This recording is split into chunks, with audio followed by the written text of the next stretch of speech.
लग्नानंतर होईलच प्रेम या मालिकेच्या पुढील भागात आपण पाहत असतो की काव्याला खरं तर रम्याचा खरा चेहरा कळलेला असतो. त्यामुळे खरं पार्थ तिला म्हणत असतो, आतापर्यंत तिने तुमचा वापर केला, आता तिला दाखवूनच द्या की जुनी काव्या काय करू शकते. तेव्हा इथे काव्या म्हणत असे, नक्कीच दाखवेल, पण या सगळ्यात मला माझ्या बोक्याची साथ हवी असे म्हणून खरं पार्थला इथे मिठी मारत असते आणि रडत असते.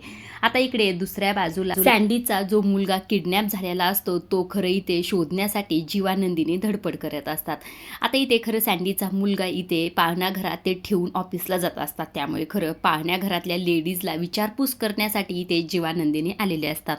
तेव्हा ती लेडीज आता इथे ह्या दोघांना म्हणत असते की आमचं काम आहे फक्त आईवडिलाकडनं मूल घेणं आणि ते आल्यावर त्यांना परत घेणं, मग ते बाहेर गेल्यावर मरो नाहीतर काहीही करो असं इथे खरं रागातच रुडलीच म्हटलेली असते. तेव्हा नंदिनी तिच्यावर फार चिड, हे काय बोलताय तुम्ही, तुमच्या लेकी तुमचं काम मूल ठेवून घेणं इतकंच असेल, पण एखाद्या आईला आपलं मूल दुसऱ्याकडे सोपवताना किती त्रास होतो ते फक्त तिच्या आईलाच माहीत असेल असं खरं रागातच नंदिनी त्या लेडीजला म्हणत असते. आजच्या पुरतं एवढंच. अशा डेली मालिकेचे अपडेट जर तुम्हाला जाणून घ्यायला आवडत असतील आपल्या चॅनलला जरूर सबस्क्राईब करा आणि ह्या मालिकेचा संपूर्ण व्हिडिओ जर पाहायचा असेल तर आपल्या चॅनलवर तो सुद्धा अपलोड केलेला आहे, तो नक्कीच पहा. धन्यवाद.